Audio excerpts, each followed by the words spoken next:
How many computers do you think we'll have? So there's this.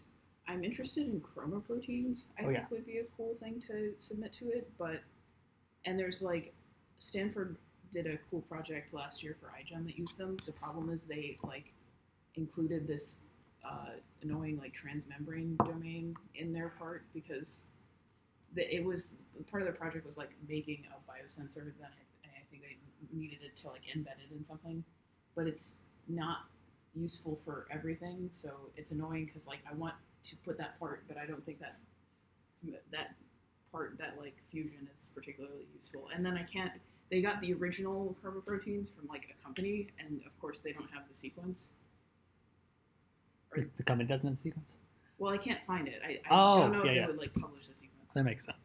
Well, I know there was an iGEM team from like 2010 or something that did eChromi, and that actually won the competition with eChromi. It was the team that was like, maybe you could use this as a diagnostic that turns your poop different colors. And I think that team, is that the team you're thinking of? No, Stanford Brown like was using the proteins as like they were trying to make like living weather balloons for Mars. Look up bioballoons Stanford. It was an interesting project. Yeah. Okay. And the point of chromoproteins is that they're temperature sensitive, right? Or that's what they were using. That's what Stanford Brown was using the proteins for. That they change color at different temperatures.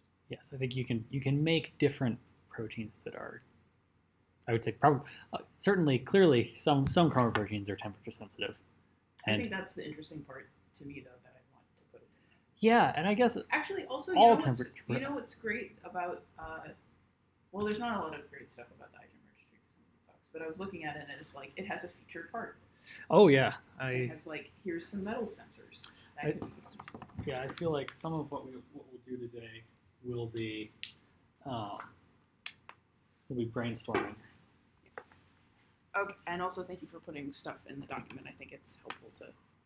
So we are live streaming. I think we'll live stream. Could you pull the document up? Yes.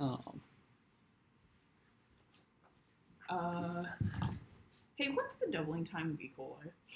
30 or so minutes, I think. Hilariously, the range of 20 to 30 minutes.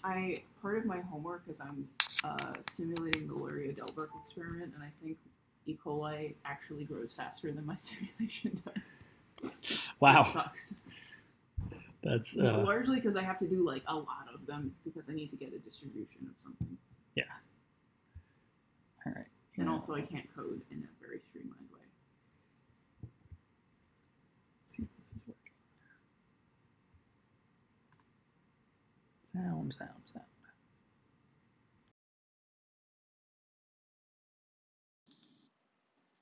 Cool. Well, that's working.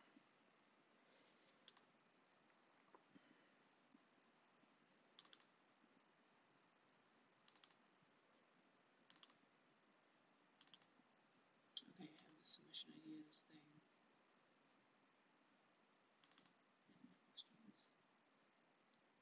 Oh, is the stream live right now?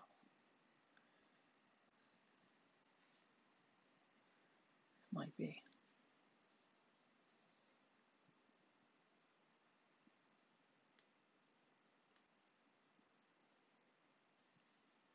Yes.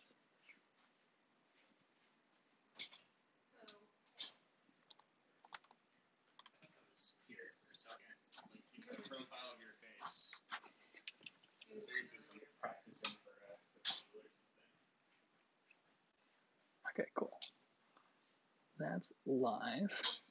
Now, Keone, should I sign in on your Skype?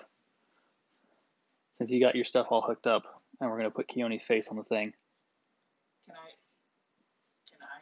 like are you already connected with him? No, I'm not connected with him yet. Oh, I can Skype him for mine. Or FaceTime as well, if he has. Hey, Keone's here. Her.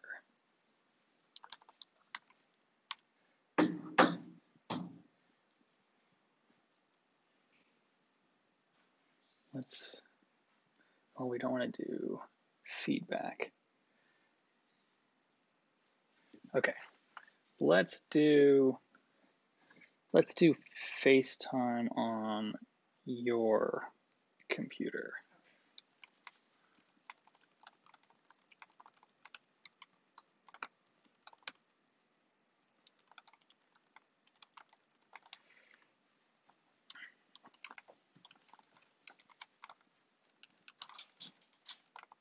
Can you give me his number? That's what I'm.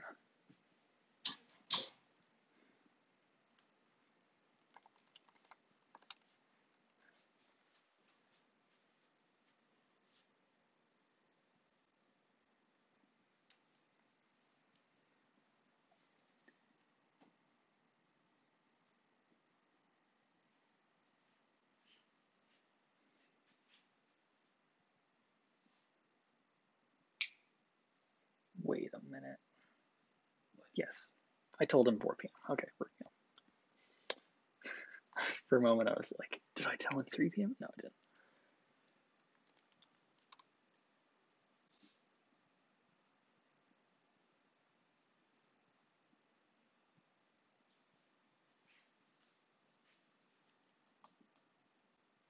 So yes, so I've been very frustrated today running this simulation for like 3 hours to get enough bacteria to create a distribution limitation rate. QBio is an interesting class. Yes, yes. I feel like it's making me a better person, or like I'm learning a lot of skills that I probably need in the future.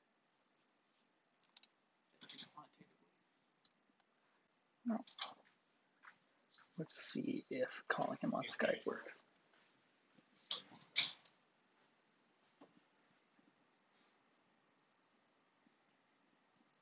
Hello.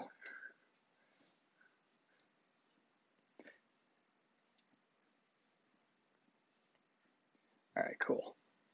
Do you want to just switch computers? I'm doing quite well, actually. So we're working this. We're working out which computer should do which thing. So I'm live streaming from my laptop. So would it be okay if Jordan called you on FaceTime or Skype? Either way.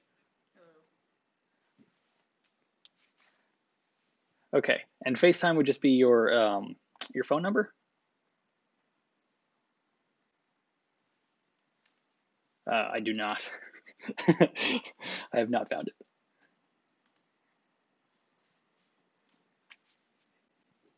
Awesome.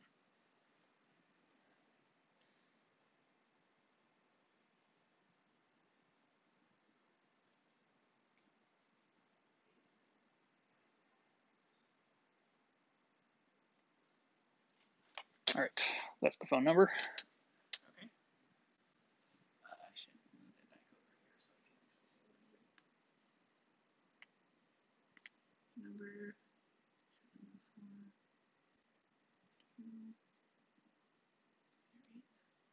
Okay. Let me call it.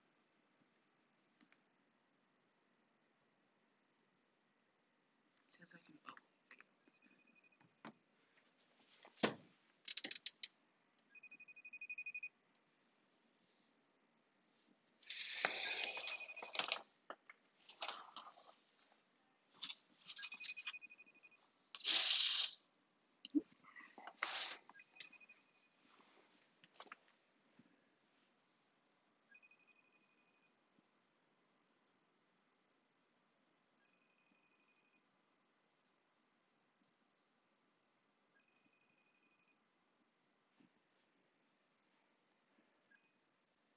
Call failed. Huh.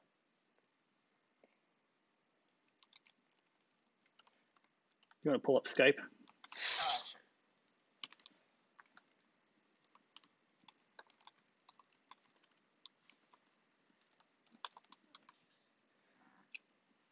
So his yeah, if you can find him, add the person. Search. No, it's the plus person thing under the search bar. Yeah, there we go. And it's Keone Gandall, so yeah, Gandall. Oh,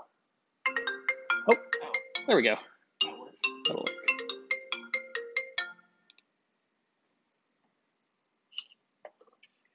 Hey! Hello. How are you? Great. How are you? Good. I'm Jordan. Nice to meet you. I'm Keone. And we have Isaac. Yes. Also here, and Adam's over there as well. On the side. Yes. Nice to meet you all. Yeah, I'm excited for this. We have about 5 minutes before people are probably going to start showing up. So. All right, that's fine. So, what experiments are you guys looking at starting? What experiments? Yeah. With the 10K genes? Yeah. It's a good question. I think we're just thinking about like what is the most broadly useful for everybody. So I'm thinking from a Chi-Town bio perspective. I bet there are some things we could start getting going there. Hey, Will. Isaac and I are part of a. Sorry, we have you projected on the screen. Yes. Everyone can see your face, but I don't know if we can put like the laptop this way or something so that he can see everybody else.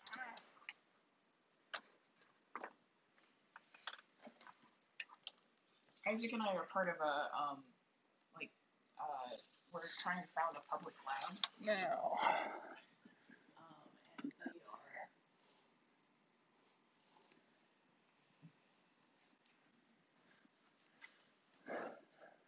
might be hard to see this. The 10K genes could be a useful resource for that. Definitely. There we go. Oh, are you a pen spinner? Sort of. Well, one of my friends in high school was like the best pen spinner I've ever seen. He'd like do loop-the-loops around his fingers.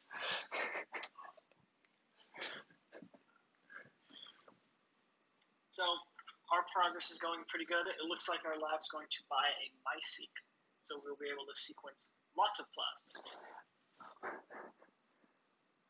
Apparently, it's about $250 to get about 300 million base pairs. Yes.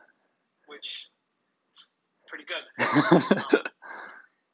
So, like, I'll be able to scale up. Like, our limiting factor is then becoming plates, like plating stuff, like the colonal stuff, which is cool. And then I'm looking to do some subtlest stuff very soon. Perhaps you guys want to try it out. Yes, absolutely. Yes. Thinking of trying to make like a kit or something, where maybe it just does like RFP expression or something simple like that for resale. Yes, I support that idea very much. I've actually been. We'll get into this late in the meeting proper, but I've been thinking about the ways that chromoproteins might be used to actually make DIY bio safer, because you know that that's your thing, because it's that particular color.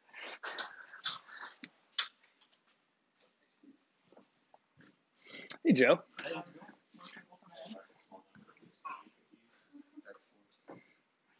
Oh yeah, I'm definitely gonna eat some of those cookies. I sort of got a jump on that. All right.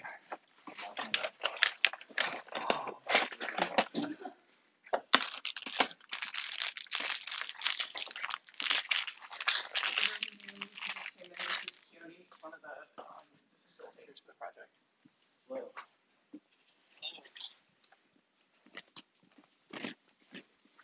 All right. It's 4.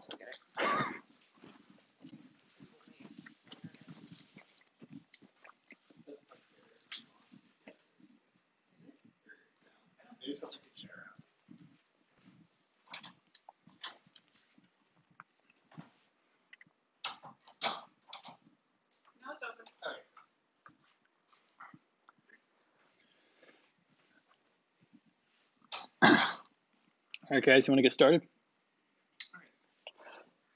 So, Keone, could you start us off by just saying a little bit about what you are hoping, you and the BioBricks Foundation are hoping to accomplish with the 10K Genes project, and what your sort of grand vision for it is? All right. So the original plan for the 10K Gene Project was just to get a bunch of submissions from random people of useful DNA to synthesize, or perhaps not even useful, but just like DNA to synthesize that would be open source so that anyone can access that DNA, anyone can get it shipped to them, to increase the amount of decentralization in biology. So my goal for the project is to be able to create a sufficient amount of tools to really make biology more decentralized, rather than needing like $1,000 thermocyclers and centrifuges and all this lab equipment, to giving people the ability to do DNA cloning and DNA manipulation in a variety of organisms very cheaply and with very few materials, and using DNA synthesis to facilitate that by, instead of making mechanical tools, making DNA tools that do the same things, but since they're DNA, they can be spread out much easier, much more accessible, much more decentralized. So the whole idea behind the 10K Gene Project and the BioNet project from the BioBricks Foundation is increasing accessibility to DNA tools, to DNA, to allow for decentralization of bioproduction or experimentation. All right, makes good sense. And what have you done so far? Like, what's the development phase? All right, so the progress so far, we have cloned so we are getting our wetware up and running. So we have cloned about 100 genes. We started out, our trial run was synthesizing all the genes in JCBIC3, which is the synthetic thermal organism. So we synthesized basically the entire genome and are cloning it into a bunch of plasmids. So we've gotten 100 done and sequenced. We will be working on another 100 this week and hopefully 300 next week or within the next 2 weeks. Plasmids, fully sequenced. And since we have 10,000 genes to go, we're just trying to find random genes to synthesize that would be useful to people. So on the wetware side, that is our progress. We're scaling up right now. When we get the MySeq, I believe we'll be able to scale up even more, since sequencing will basically become a non-issue. And on the more community side, I have been working recently on making everything more transparent and more open, which is fairly difficult because, I don't do social media that much, but I've just started to get the word out there. I've been doing open posts on Reddit, trying to get more submissions and networking at conferences. So I've gone to BioSummit, Biohack the Planet, and I plan on going to iGEM to try and get more submissions. So that's where the project is right now. We're scaling up. All right, and just to clarify, what are the parameters for the parts that you're looking for suggestions on? Like, how long can they be? What kinds of DNA, sort of thing? Right now we would be shipping 300 base pair to 1.8 kilobase pair DNA fragments through Twist. And then you can assemble that with Golden Gate or Gibson or whatever. But we do not have any requirements other than that.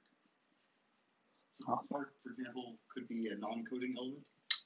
Yes, it can be anything. Literally anything. You could probably synthesize random DNA, and if it will go through Twist, we will probably synthesize it. All right.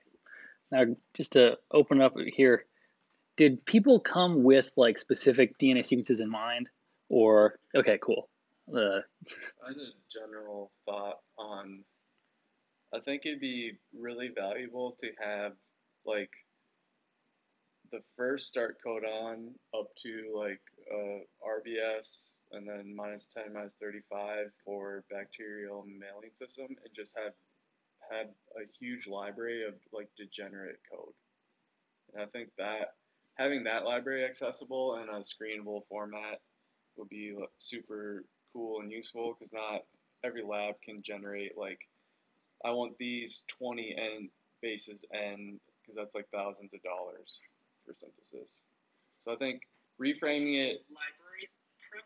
Yeah, so reframing it, instead of just having genes, having entire regulatory sequences that are degenerate code that you could just pop into any background and like screen for like promoter activity and unique organisms, etc., etc. I think that would be really, So really that type of problem becomes much more difficult for us because that would require library preparations, which don't use colonial selection, and thus they're much more difficult to actually do in scale. Like, it would be easier to have 20 different plasmids with 20 different parts than have like a degenerate with like 20 different degenerates.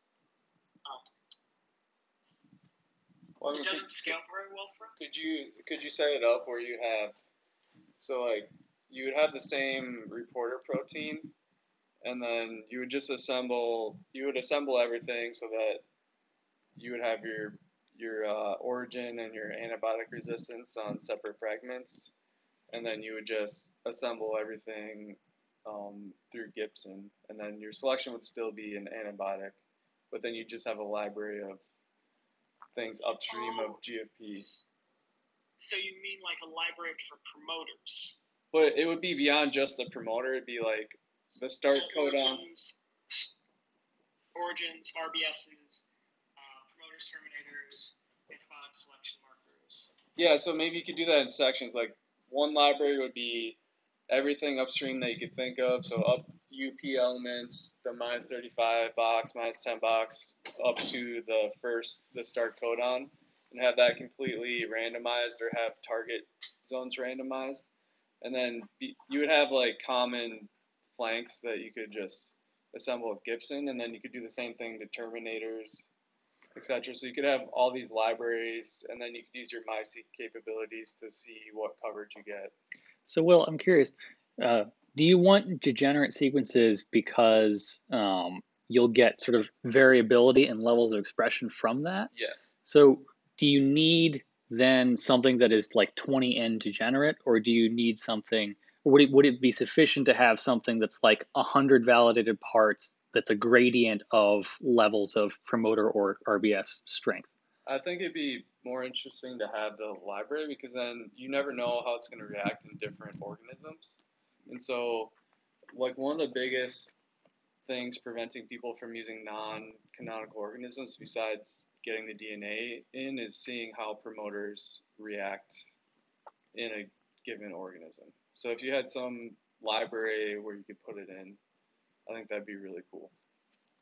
But most like the sigma sites from like gram-positives and gram-negatives work at fairly consistent degrees with each other. Like, you can find promoters that work in both organisms fairly well. So just having a library of validated parts works much better for us, at least. Like, to be honest, we don't have the capability to do that because library prep is a whole other art, which I don't want to dive into for a project which may not have as much applicability as having a standard set that we just know work in nearly every organism. And for people to go on from there and make their own thing and make their own degenerates rather than make degenerates from the get-go. Yeah, I mean, that's fair enough. I don't think it's true that there's a certain size sequence that works in everything. There's a certain size sequence that works in well-validated things.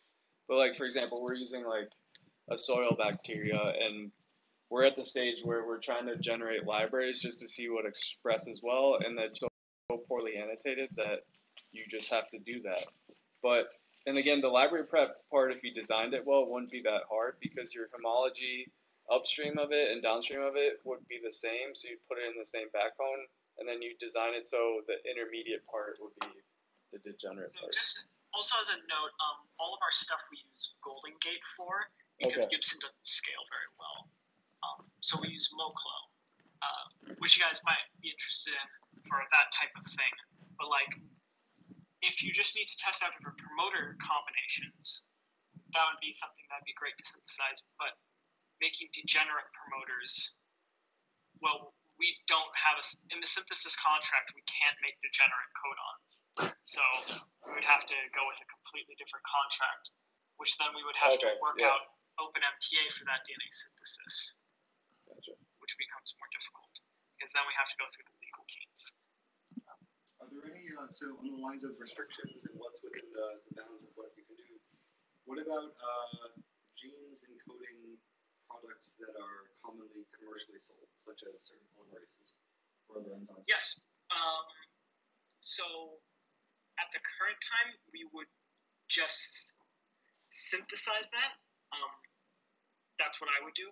However, right now we're working on a process to see if there are any patents on things, to be able to give disclaimers to help the BioBricks Foundation not have that much liability. But most of the stuff that you can find ways around their patents. But it's true that we are looking for ways to be able to be like, this is patent free or this is patented, which is progressing slowly because that is the law side of things. So, for example, you could submit the gene for Taq polymerase, and then down the road, at some point, it will be determined if that's a yay or a nay. Yes, but Taq polymerase is a yay. We already have that one validated. That is out of patent. Same with PFU polymerase, BST polymerase. A lot of the restriction enzymes, T4 ligase, T7 ligase, most of the main used enzymes that use for molecular biology have been around for that long. That they're just like free to go. So it sounds like you're designing this for bacteria expression. Is there a plan to have any of these be either in the mammalian MoClo standard or codon optimized for mammalian systems? Yes. So right now I'm working with Adgene to get a set of open source mammalian plasmids that they would be using and validating for us. So I'm working with them to just take their most commonly used plasmids and just synthesize open free versions that are compatible with the MoClo standard. Sorry, with MoClo or mammalian MoClo? I don't know if they're compatible with each other.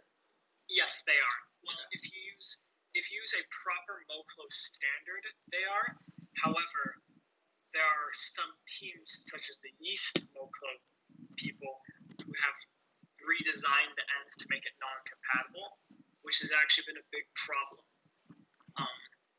But if you use the MoClo standard, it's all compatible.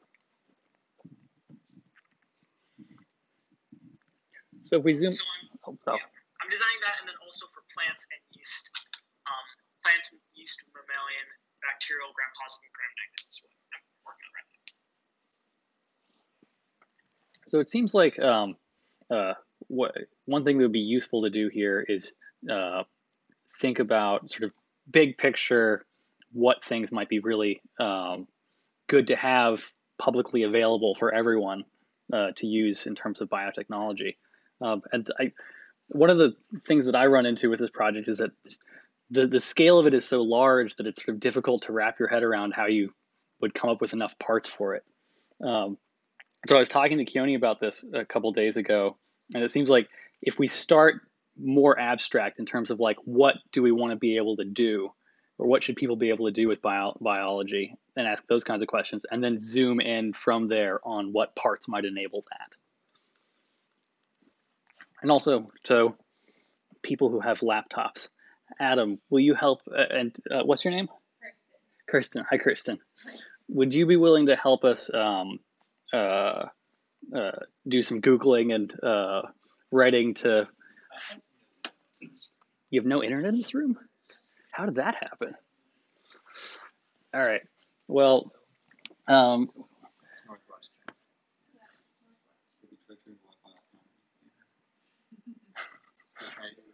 Have you tried turning your hardware off and on again? Like the actual Wi-Fi wireless part? Sometimes it's weird. I had to once change my password and then it worked again. Okay. Like change your I just net changed ID. my password. Or you could try using EDU Realm. Kirsten, what's your email? I'm going to send you a link. Yeah, I have It's JAEYOUNG. YONG? JAYOUNG. YOUNG. All right. JUNG 2022 at UW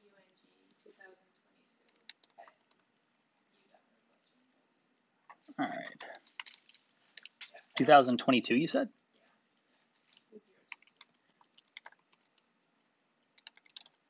So does anyone have ideas for?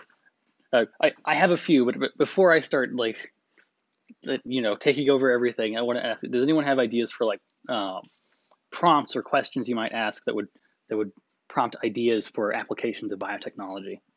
I'd say like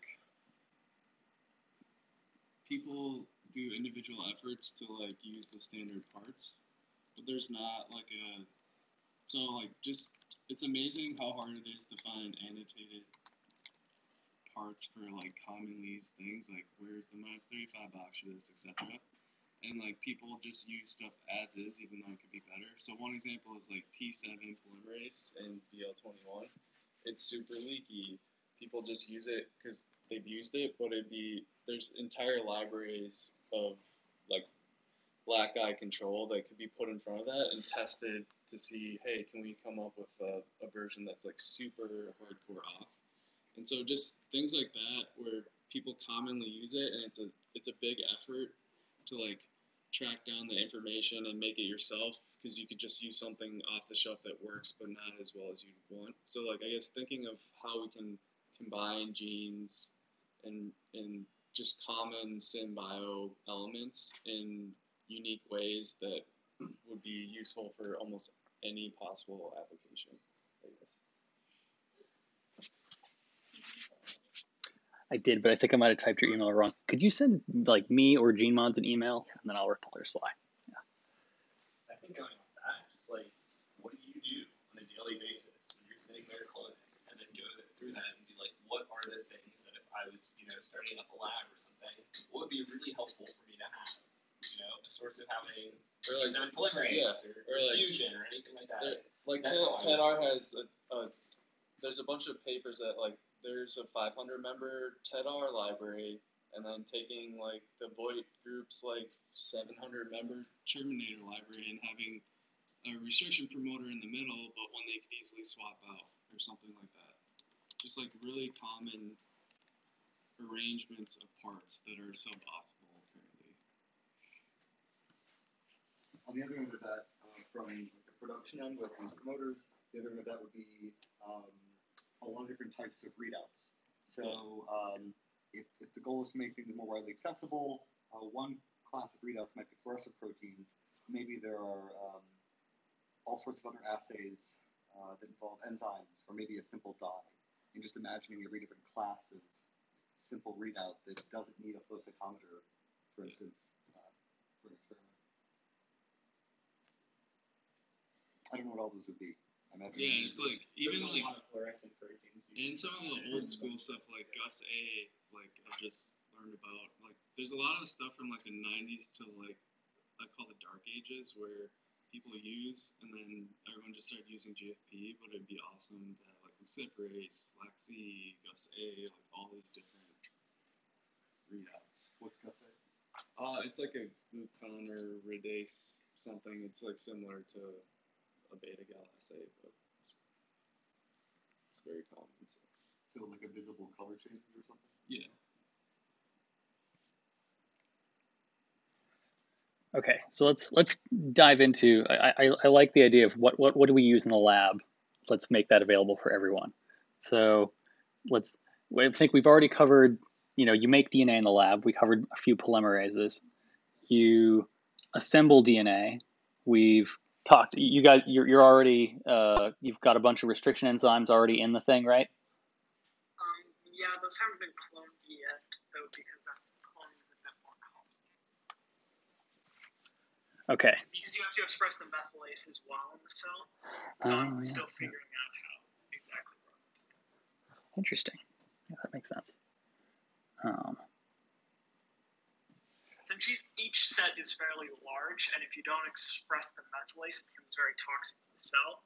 So like what New England Biolabs has done is express the methylase independently first on a separate plasmid, transformed that, and then transformed a cloned restriction enzyme plasmid in as well. However, that requires you to do two different transformations of a specialized strain, which is a pain. So I'm trying to figure out how to not do that. So I'm going to do like a test run on SP1 in the next restore. before scaling Could it you do inducible ones? So like really, really tight off-state inducible, so that like say in BL21, 4 hours before you harvest, you express it. You don't really care if it kills the cell. Yeah. Yes, that is a possibility, but I haven't validated any of those in-house, and so I'm inclined to not trust that for a large-scale synthesis order until I validate it with at least SP1, which inducible Ramnos and lab promoters is what I'm thinking. Okay, so restriction enzymes. The other thing that I just learned the other day is that like the Ravenous inducible system actually isn't like a titratable thing. It's like you actually have to knock out other transporters to actually make. So just like fixing errors that people don't know about, or like including that kind of stuff. Like, how many studies have you seen that like, oh yeah, that Ravenous operon's inducible? It turns out it's actually just a heterologous population of cells that give you a graded response. So it's like going through all this stuff. It's like I'm 10 years into SynBio stuff, and I just learned that like 3 months ago or something. Just I don't know if there's a way to like systematically figure out issues like that. Definitely. Okay, so DNA assembly, we do restriction enzymes. There are other ways of assembling DNA though. So patent-wise, where do things stand with programmable nucleases? You know, the Cas9s, the CPF1s. I have not touched those yet because I know that they are under patent, but I know that Drew wants to synthesize them. So I have not touched them yet because that will be a discussion I will have to have with the law team and probably with other people. And at the current time, I don't want to go through those politics, so I'm just synthesizing useful plasmid backbones.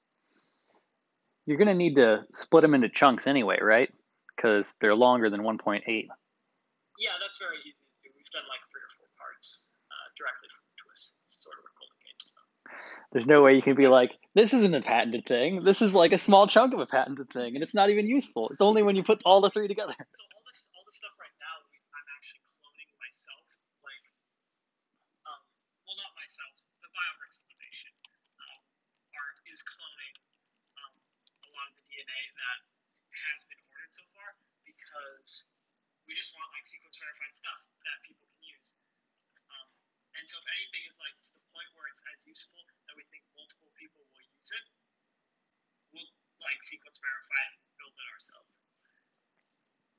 That might So also, Cas9 will definitely be one of those. or just like doing a homology search for Cas9 like enzymes. No, yeah. So like there's around the patent stuff, and then if that's open to people, I guarantee you people would try to validate it. Yeah.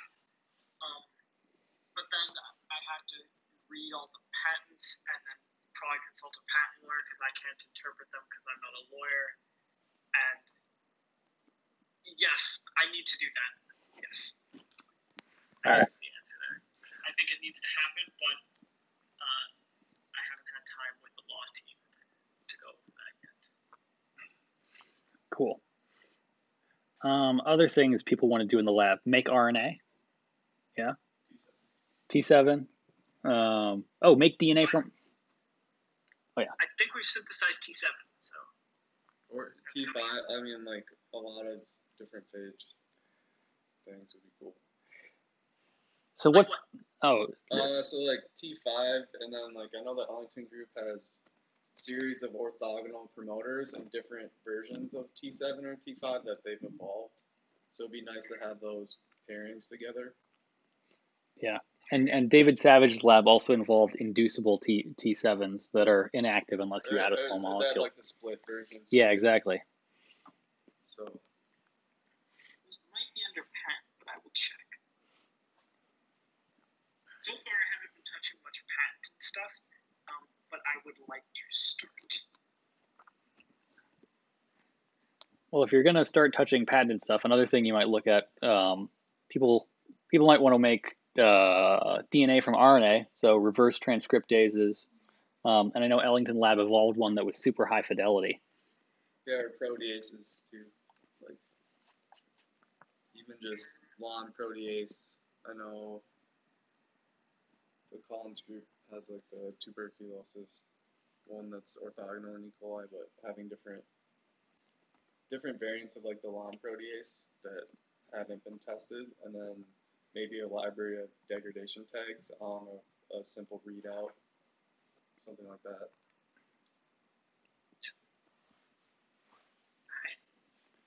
Good stuff.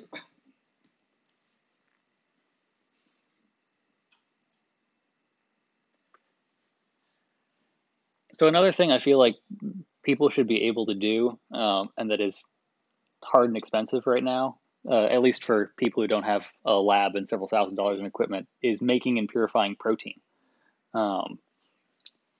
So you already have some inducible promoters in there. Some other stuff that might be good is a chitin binding domain tag, which you can use with these basically beads that have chitin stuck on them. And I feel like, chitin is what yeast are made of, so it should be feasible to make some sort of cheap chitin beads and use those to purify things.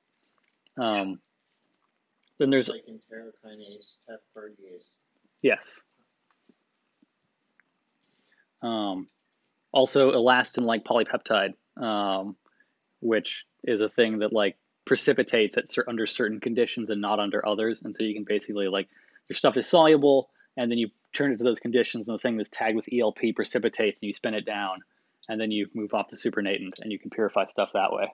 There's also, so for PHB granules, you can covalently attach proteins to the polymerase, and then you just have to do a sucrose gradient separation, and then either have a cleavage sequence or you can put intene sequences so they cleave. Indians, yeah. pH, so that'd be kind of cool. Yeah, I think thiol cleavable and pH cleavable indians are musts. We can also do, I don't know if anybody's familiar with beta rolls, but it's like a small peptide that you can attach, and depending on salt concentration, especially sodium concentration, you can get through a column very easily. And I don't know too much about it, but I know that somebody from my old lab has worked on it, and they use it as a purification tag. So maybe Yeah, if you could purify stuff with just salt, that'd be great. yeah, it's like you just have to increase the sodium concentration and it just spits out very well. Yeah, because his tags are their own nightmare. So you just, like, are you stressing the crap out of the cell? You have 6 his tags. Yeah. 6 his residues.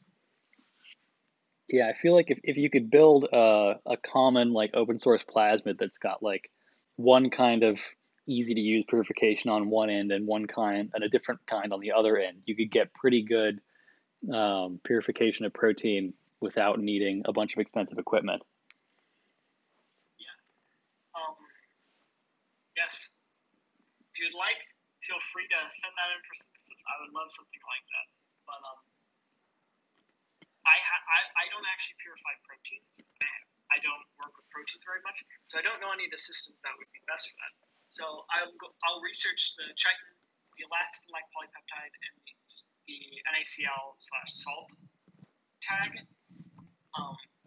today and try and figure out more about them. But if you have any more recommendations for tags, I'd love to hear them because I would like to make some. I wonder if Baker Lab has designed any like small proteins specifically to be affinity tags for purification. They can make anything now. I know there's like monobodies that I think they're usually used for inhibition, but because they bind so tightly to a protein of interest. But unfortunately, that's on a protein by protein basis, so I don't know if it'd be really that useful. Yeah. Could you bind a monobody to a small protein and then just link those two together? Yeah, it's just like every monobody will interact. Like it would be very application specific which monobody you would choose. So, but if you had it, I don't know if anyone's done the work for like commonly used proteins that you'd want those for. So that's the only problem. they're usually very. Well, I mean, like, if the monobody binds to a small protein, just like link the two together with like a protease tag in between, and then bind it with the antibody fused to your protein of interest, and then cleave it off. Yeah, I think the way they develop them is they're in like the phage display stuff, so it's already kind of in that thing. But again, that'd be if you had a library of them. I know we're not supposed to go the library route, but yeah. Well, we can do libraries. We just can't do degenerate libraries. We can definitely do libraries of like synthesized defined sequences.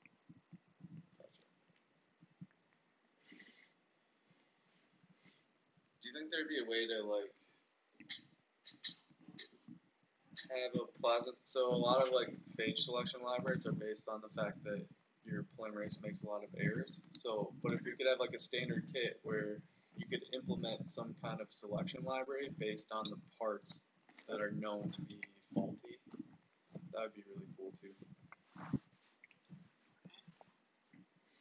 So error-prone polymerases?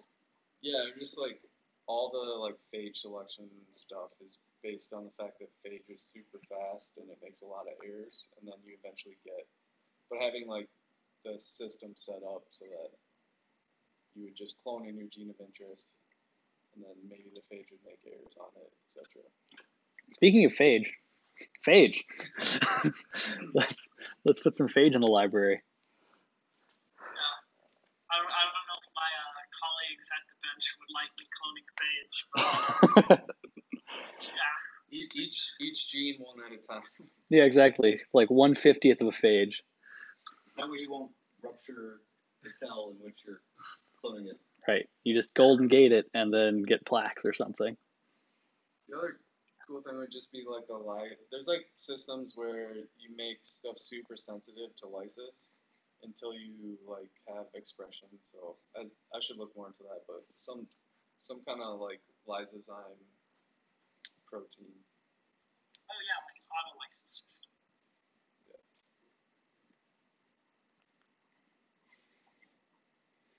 So I think people should be able to make their own biopharmaceuticals. Let's get that opiate strain. I mean, so not even necessarily opiates, but like Wait, the opiate strain, like the yeast strain? Yeah. Like literally the people next door made that. So like I work in Drewendy's lab, and his wife is Christina Smoker. Yeah. Who's the opioid and yeast person. So like our labs are right next to each other. It's pretty cool. So what you're saying is you just need to like swab the floor and culture the yeast, and then make that available to everyone. Maybe. Pretty sure they published it. You could try and synthesize it. So when I was saying biopharmaceuticals, what I meant was like people should be able to make protein that's of a pure enough grade that you could reasonably expect to inject it into someone without causing serious harm. And towards that end, I feel like endotoxin detection and endotoxin degradation would be a good thing to, genes for that would be a good thing to put in the library. You mean like TLR4? What do you mean endotoxin detection? So, like, no, I'm talking like the horseshoe crab enzymatic test. Like, if you could reconstitute that in a genetic system, that would be really nice. I'm not familiar with that test. Oh, that's how pharmaceutical companies detect whether they've purified something or whether it's got, like, what's it called? Farm crab blood, right? Yeah, exactly. They farm crab blood. They use it to check to see if you're going to get any reaction using fresh crab blood. Yeah. Yeah, bacterial cell wall provokes a serious immune response. Yes. Yeah. Yeah. Okay.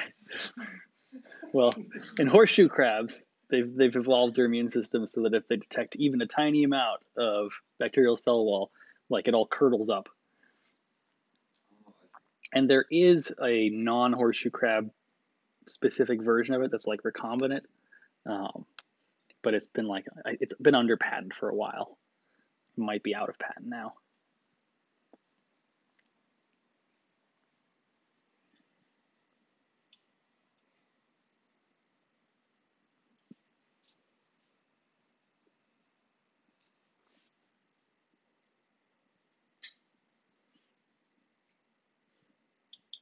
Anybody have other thoughts before we go to another prompt?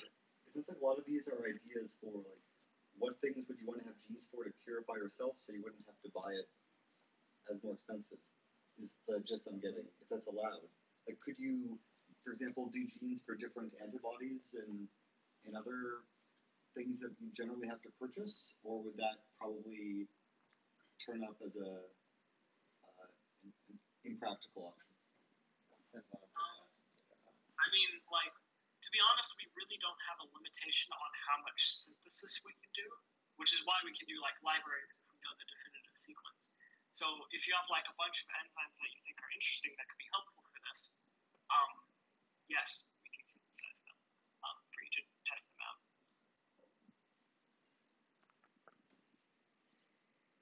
It's interesting that you can't do.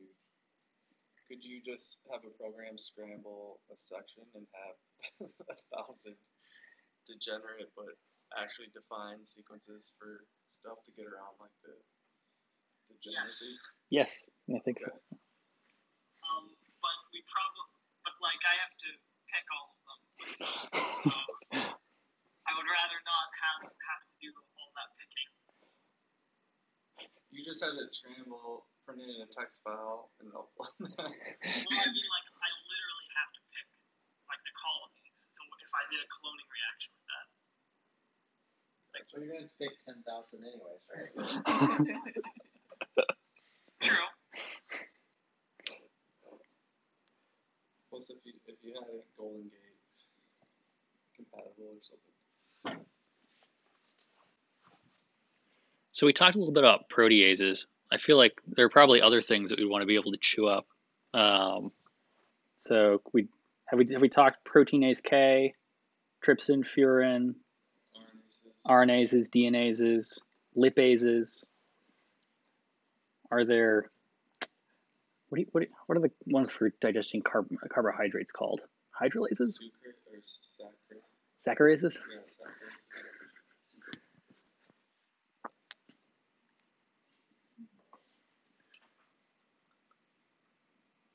So if you guys would like to design some of these proteins to actually synthesize them, I can send you like the rules I've been following for how I like to synthesize genes to make them very easy to interlock with all the other different parts of our system.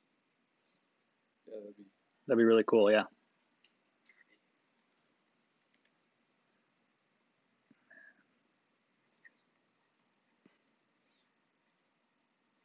All right, so what are some other things that people would want to be able to do with biotechnology that we haven't covered?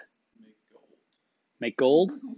I think there are like heavy metal binding proteins. And some of them are pretty specific.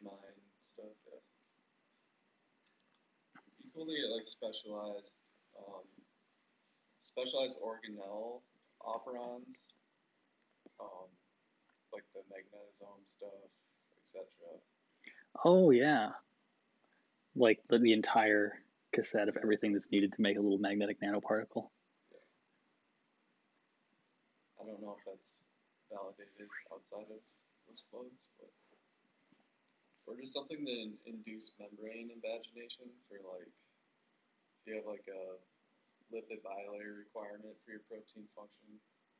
I know there's enzymes that like will bend the membrane and stuff, so that would be kind of cool.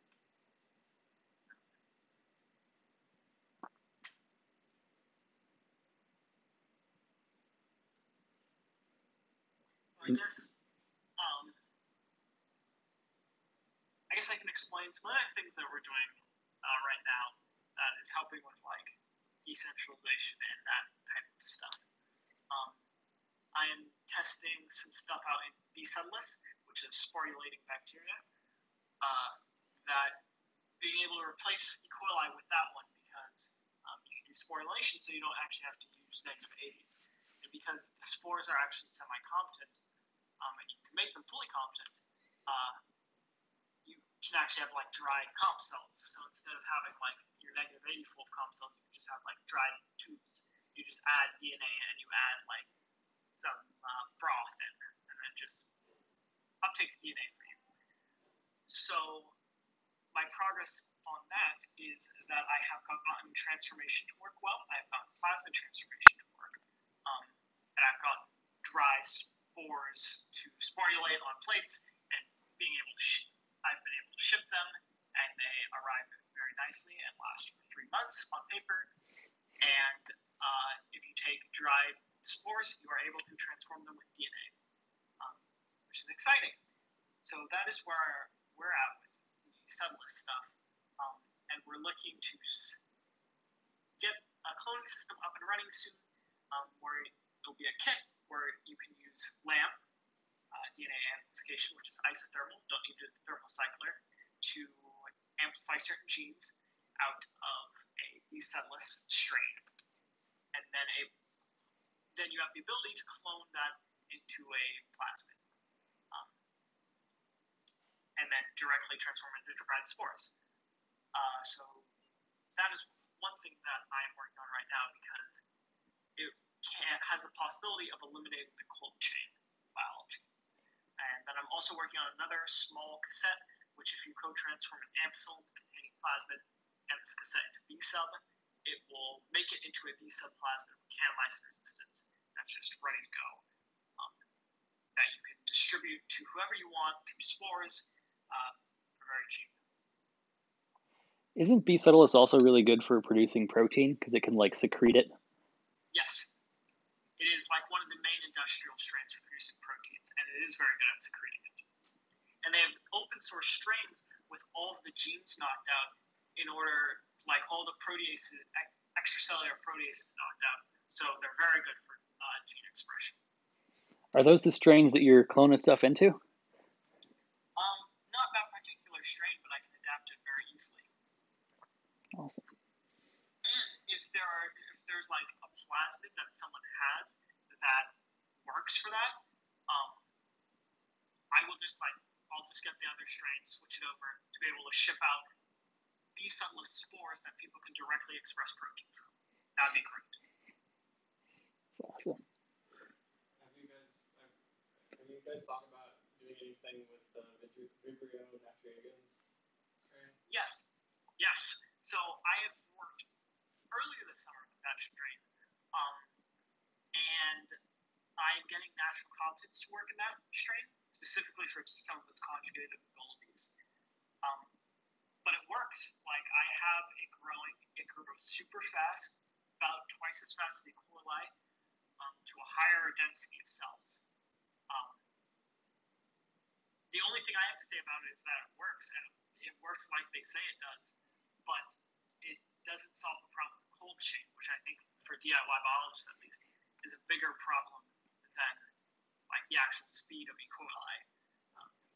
What's the cold chain issue with it? Well, if you're Storing strains, you have to store at -80 or else they degrade over time. But -80 freezers are very, very expensive. Cost like $1,000 a year to run, $7,000, $8,000 new. They're pretty hard to repair. They're noisy. And then when you ship strains, you typically either have to ship them in tubes, which increase the shipping costs instead of shipping on paper. And storing cells for long term at -80 becomes very costly and not something everyone can do. Yeah, I mean, I think E. coli can be stored at room temperature for years and still be viable. It's stabs. Yeah. So I've tried to stab at 2, and when I tested at 2 years, it was in 4 degrees. They were just gone. There are several studies that show how they undergo a lot of mutations while they're in stabs, which is bad for if you're trying to maintain a plasmid. I have seen a mutation actually happen in one of the plasmids that I stored for 1.5 years at -20, which disabled the main gene I was looking at. So from that, I just came to not trust E. coli's long-term storage as much if it's not. But it's true that you can store it in stabs for long periods of time. One of the other reasons I was looking at B sub that I was interested in is that for actually shipping it out to people, it becomes much easier for me because you can store them on paper. So I can have a paper-based storage, and so I can just give out people like in letters massive amounts of these substrates, which you can't really do with E. coli because they die after a certain period when they're on filter paper. Meanwhile, stabs don't scale as well. So like Adgene, I went to Adgene to visit them, and like the amount of stabbing they're doing for individual cultures just doesn't scale as well as if you could do everything on paper in spores. Have you thought of like another class of synthesis could be knockout regions? So like similar to the Kyle collection in E. coli, if there's like libraries of common strains like Vibrio that you would just have the sequence that you could easily PCR off with the same primers and have like knockout libraries?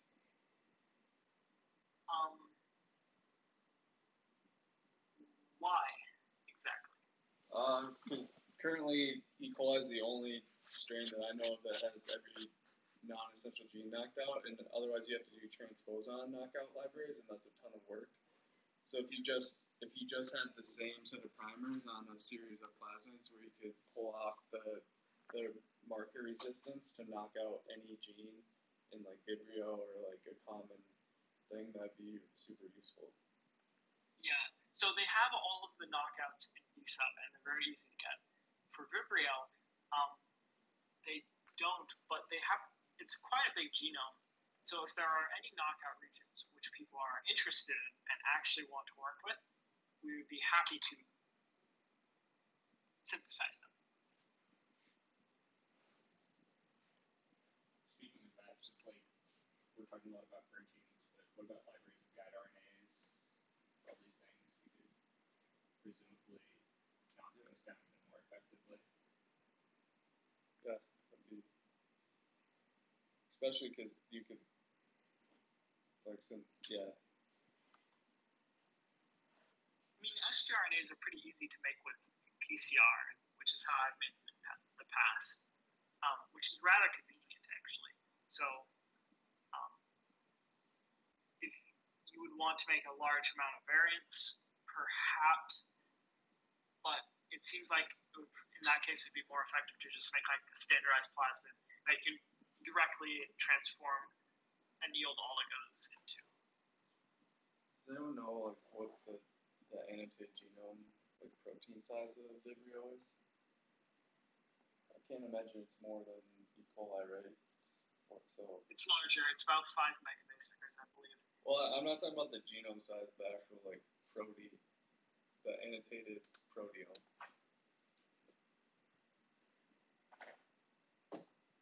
Because again, that you won't necessarily need to do everything, but it'd be nice to have something like that.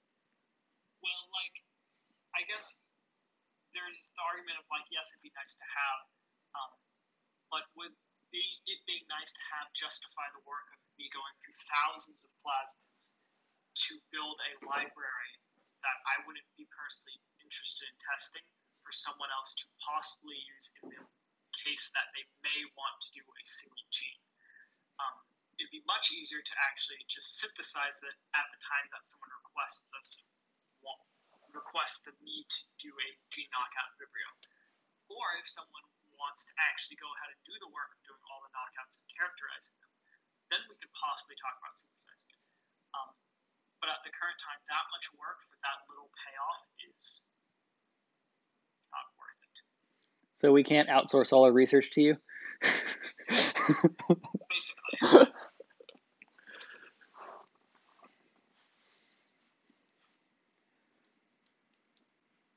I'm curious, have you guys thought about how you want to deal with ordering, like, there's a lot of repetitive genes that people might want to get their hands on? Silk. Yeah, like all sorts of biomaterials proteins, but also others, like scales, etc. So everything right now is compatible. So we can use, so if there's any protein repeats, there's easy Moclo compatibility, so I can just take it from a pre-existing plasmid and switch around. But we don't really have any limitations on what you can synthesize because not many people are requesting synthesis. So we're going to solve that problem when we encounter it. So if we wanted to brainstorm material genes, what would we want to order? That's a good question. I mean, there's a lot of like the really common natural ones, which are just like elastin and silk and resin, collagen, that kind of like those are sort of some of the main ones. And a lot of people are doing mining to find lots of other stuff right now. So there's a lot of other potentially interesting proteins that people recently come across. But those ones I mentioned initially are the ones that are the reason why I brought up the repetitive genes, because those are difficult. Those are really difficult to synthesize, and it limits people's ability to do research with them because they can't buy them, and it's difficult to build a gene of sufficient size that is meaningful to do work with. Oh, so you meant like literally like a repetitive gene, like a gene with lots of repeats in it? Yes. Yeah. Like so we were talking about elastin like polypeptides. That's an example. If you were to order a plasmid that had an ELP sequence and or C terminal, it would probably be really difficult to or twist to synthesize the ELP portion of that plasmid. I know from personal experience. So I'm just curious. It'd be cool to have a strategy to be able to cut and paste to build stuff up like that. Have a sort of a library of different pieces that you can use, Golden Gate or something to sort of piece together really easily and try a bunch of different things. That would be interesting.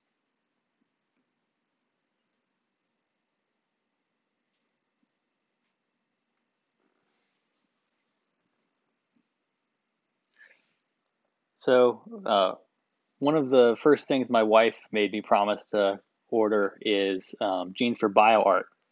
So do you have libraries of chromoproteins already entered?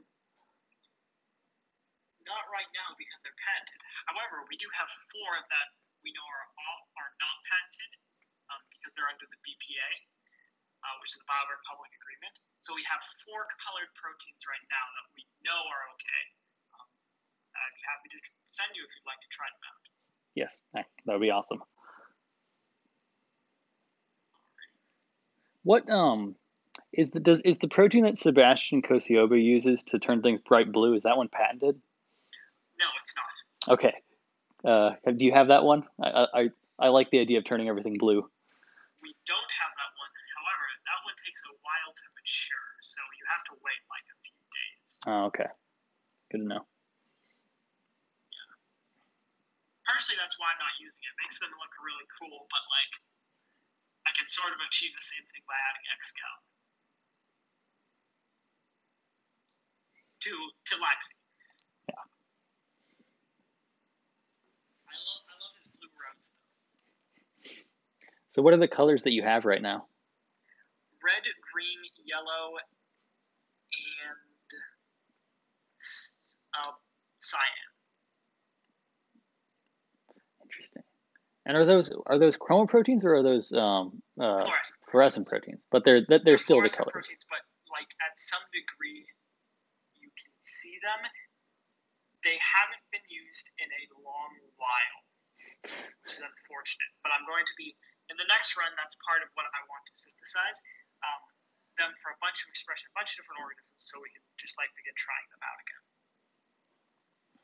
Cool.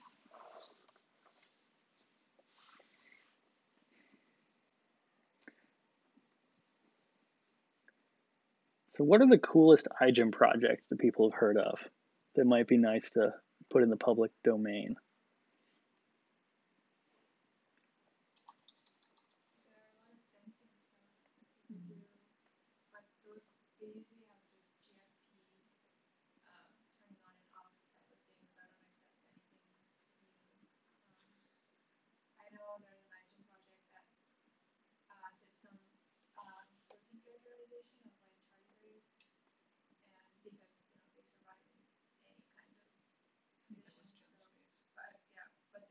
they just characterize like what these proteins really do to like make them survive in these like really hardy conditions. But I don't know how that would actually incorporate into this engaging stuff. Transcription factors, though, for biosensing. Yeah, that would like also That's a be big a thing for huge sensing. category.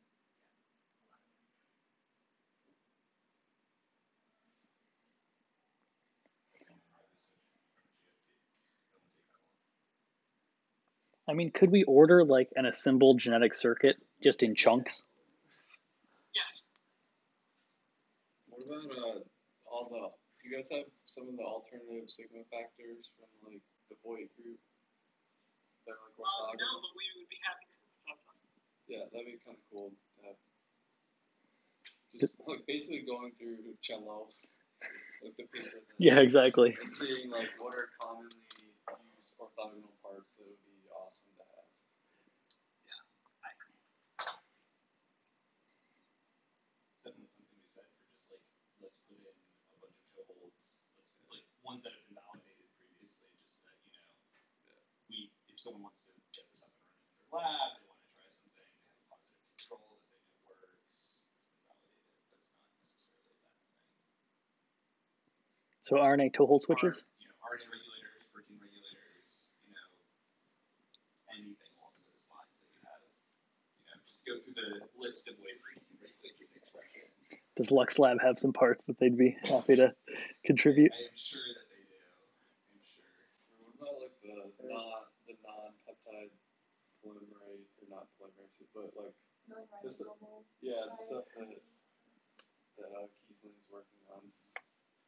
Yeah, the Voight lab has 15 TET-Rs for mammalian systems, which is really cool. God.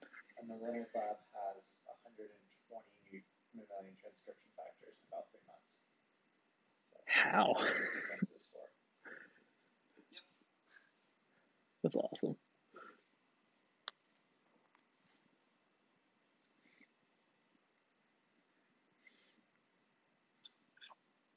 I'd like to make bacteria smell like bananas. Yes, You'd never eat a banana again. Yeah, I would. It'd be like, probiotic. Or even just like. Could you imagine like an undergrad trying it? So it smells like banana. What if it tastes like banana? And then we have undergrads eating E. coli. Or just like operons of self-assembling like co-proteins or like a carbonazome. Oh yeah. So people can play around with like CO2 fixation. Tolmanersic Lab has a carboxysome thing, right? The, like butane Yeah, I think that's one. Isn't there like a PDU something? So just like specialized organelles that self-assemble would be kind of cool.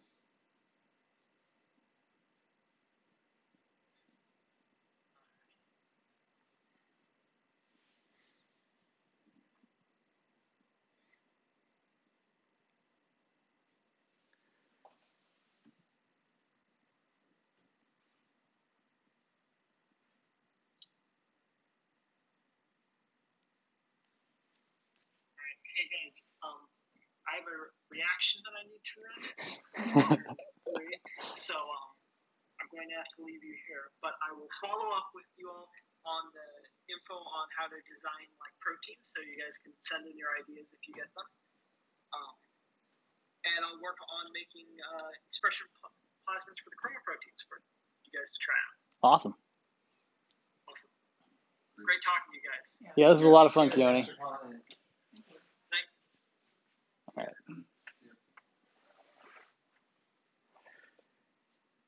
So do we have the room? Do we have to leave now, or do people want to? All right.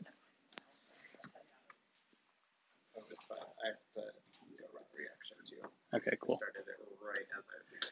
Do you guys want to like do this again at some point?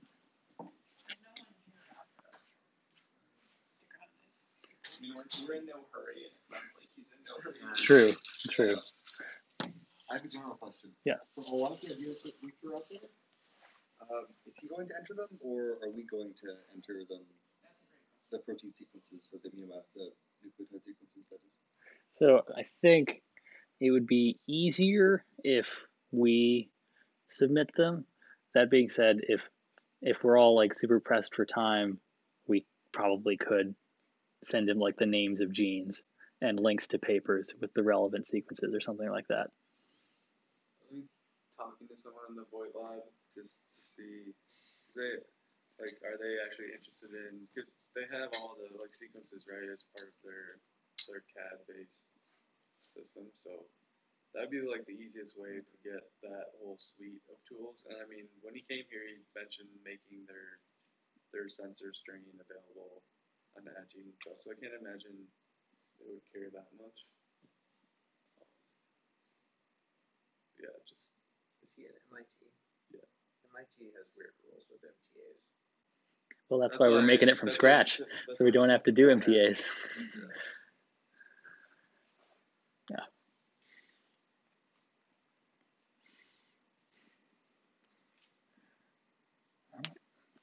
Well, it seems like a good starting place.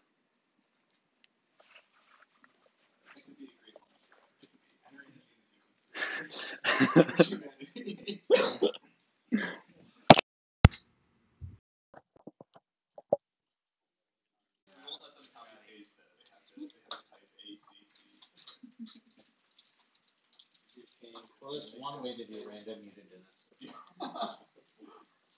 Untrained people.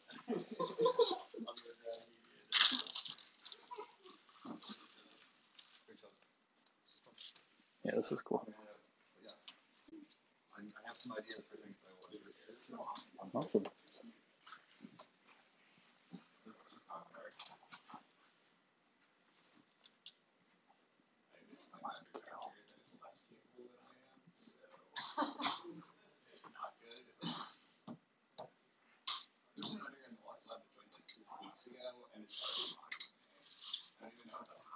Is already mocking you? Yes.